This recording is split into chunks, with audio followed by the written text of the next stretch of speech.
Hello dear students, I welcome you all to my channel again. I hope आप सब लोग अच्छे होंगे, सेफ एंड हेल्दी होंगे।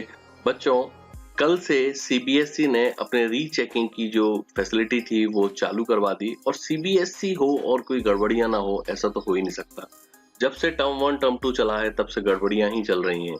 टर्म 1 में भी बहुत सारी गड़बड़ियां हुई थी, आपको पता है।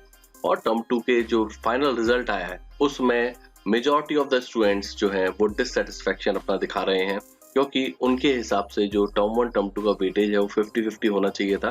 बट सीबीएसई ने आखिरी वक्त पर टर्म 1 के वेटेज को 30% लिया और टर्म 2 के वेटेज को 70% लिया, जिसके चलते बहुत सारे बच्चों के एग्जाम में मार्क्स कम आए। इनफैक्ट मतलब बोलना चाहिए फाइनल रिजल्ट जो बना उसमें उनके जो मार्क्स हैं वो कम आए और कुछ बच्चों की तो कंपार्टमेंट लग गई। और इस बार शॉकिंग बात ये थी कि इस बार जो बच्चों की कंपार्टमेंट लगी है वो एक एक दो दो नंबरों से भी लगी है।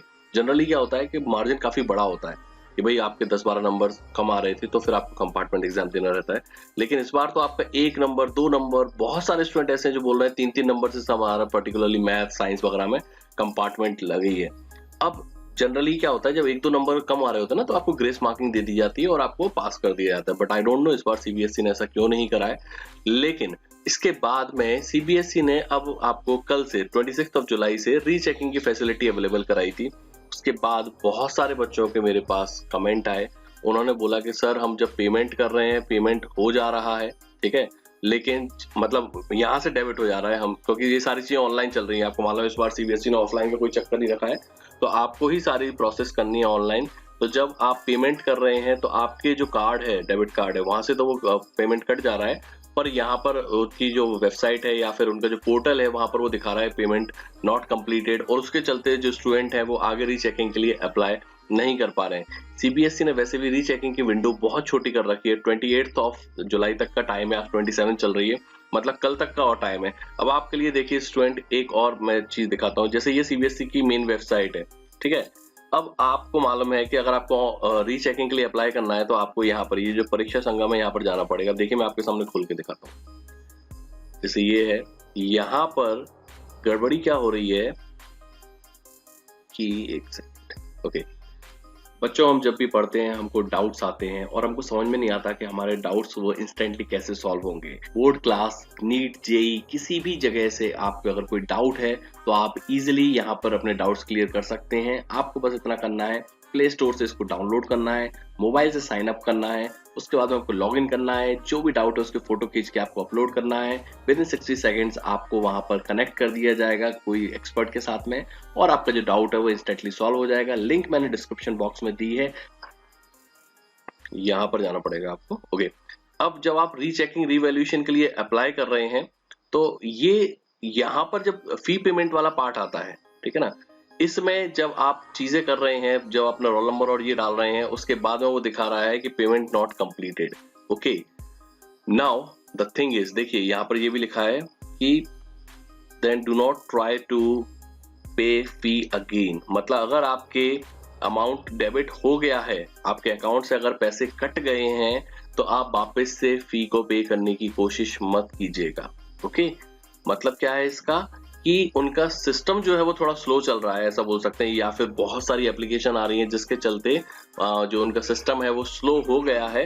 तो आपका जो पेमेंट है वो वहां से अगर आपके उससे कट गया है बैंक से तो डेफिनेट सी बात है कि वो उनको मिल जाएगा, बस सिस्टम में थोड़ा सा अपडेट होने में टाइम लगेगा। फिर भी मेरी सलाह यही है कि जैसे आपने अगर कल करा है, ठीक है, उसके बाद में आप आज जाकर चेक करिए, क्योंकि एक दिन से ज्यादा क्या लेगा सिस्टम अपडेट होने में, ठीक है ना।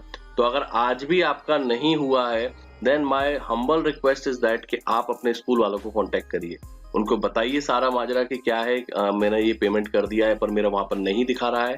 उसके बाद आपके स्कूल वाले जो भी गाइडेंस आपको देते हैं आपको उसके अकॉर्डिंग आपको काम करना चाहिए, क्योंकि स्कूल वालों के पास एक्चुअली डायरेक्ट सीबीएसई के साथ में कांटेक्ट होता है। तो वो कोई भी इशू होता है आपका तो वहां पर वो फॉरवर्ड कर दिया जाता है।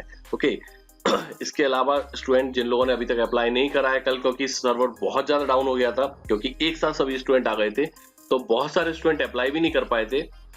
तो आज आपके पास टाइम है और कल का टाइम है, तो कोशिश कीजिएगा कि आज ही आप अप्लाई कर दीजिए। और इसमें एक सबसे बड़ा जो डाउट स्टूडेंट को ये आ रहा है कि हमारे नंबरों का क्या होगा, इन केस अगर हमारे नंबर कम हुए तो हमारी जो मार्कशीट है उसमें क्या होगा। देखिए मैं आपको बता देता हूँ, सीबीएसई ने साफ साफ बोल रखा है कि आपका जो टर्म 1 है उसमें जो भी आपके मार्क्स हैं वो वही रहने वाले हैं। मतलब क्या है इसका कि इन केस अगर आपके मार्क्स सपोज करिए कम हुए, अगर वो टर्म 1 में कम हुए तो आपके मार्क्स कम नहीं किए जाएंगे, जो टर्म 1 में पहले दे दिए तो वही हो जाएगा, मतलब ज्यादा वाले मार्क्स आपको दे दिए जाएंगे। लेकिन इन केस टर्म 1 में अगर आपके मार्क्स बढ़ गए तो आपके जो बढ़े हुए मार्क्स हैं वही आपको दिए जाएंगे। लेकिन ऐसा टर्म 2 में नहीं बोला है उन्होंने बोला है कि टर्म 2 में अगर आपके मार्क्स कम हुए तो फिर आपकी फाइनल मार्कशीट में कम ही दिए जाएंगे, बढ़ाया नहीं जाएगा।